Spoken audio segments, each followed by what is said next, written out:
তাহলে তো গরু লাস্ট কত দাম দেনাকবো? আমিও তো গরু কোরবানি দিব, তাহলে বাজারে যে দাম হয় সেই দামই দিন জানি। তাহলে আর কি, গুরু তো নেই রাখবো, তাহলে জয়নালকে গুরুটাই নেই। তাহলে জয়নাল কটাই নেই। তাহলে শুনো, তোমার গুরুর যা দাম হয় উড়ি দিমু, আর ভাগের টাকাটা নিমু, আর বাকি যেটি বাঁচে সেটি তোমার দিয়ে দিম। ও গো ঠিক আছে। তাহলে তুই একটা কাম কর, তোর বাপে টেয়া দিব, নিয়ে গে যা। ও আজাদুল, আবুলের কাছে যে পয়সা না গেছিলাম শুধু টেয়ারি দিছে না, রোন দেখেন ওই দেখছেন? আবুল তো শুধু টেহা দেয় নাই। কি নুসেন আগে আবুলের ঠাঙ্গা টেয়ারি দেখি রোন তাহলে নো।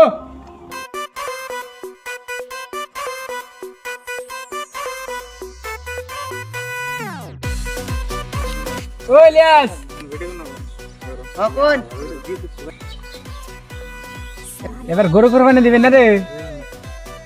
গরু তো কুরবানি দিমু, তাহলে এবার আমার ভাগে নিস। খারাপ পাইন বা ভালো পাইন আমি বাগে নিয়ে আরুম না। কি আমারে নিবি না? আমার না আরো মানুষ আছে, এখন না দিন নু। জান জমনি কেরা বাগে নে। আমার কি টাকা পয়সা কম রে, একলাই দিন।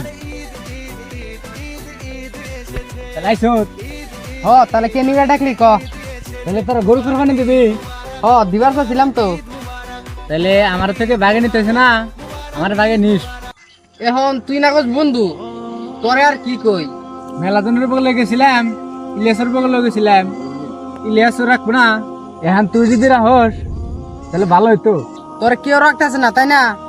তোর দোষ কি তুই জানস? না আগের বার কুরবানিতে রাখছে, কেউ তো রাখলো না। সমস্যাটা তোরা কেউ কইতাছে না, আমি তোর বন্ধু সেজন্য তাই কইবার নিছি। তোর কামাই করি না টাকাটা হচ্ছে ভুল পথের, সঠিক পথের না। তাহলে এখন কি করে নাকবো ক? তোর টাকাটা হচ্ছে লাভের টাকা, সুদের টাকা। ওই টাকা দিয়ে কুরবানি দিলে ওই কুরবানিটা হালাল হবে না।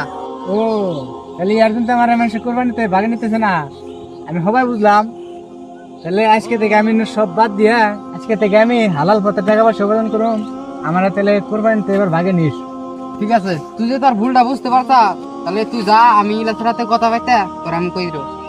ও নে তাহলে থাক বন্ধু, যাই। যা। এমন অনেক মানুষ আছে যে সুদ খায় আবার কুরবানিও দিবার চায়। তাদেরকে আমি একটা কথাই বলতে চাই, হালাল পথে কাম করুন, সমাজের হাতে মিলাজুলা থাকুন, সমাজে ভালো কিছু করুন। আর আমার পক্ষ থেকে সবাইকে ঈদ মোবারক। সবাই সুস্থ থাকুন, ভালো থাকুন। আর এই ভিডিওটা যদি ভালো লাগিয়া থাকে প্লিজ একটা করে কমেন্ট করে যাবেন।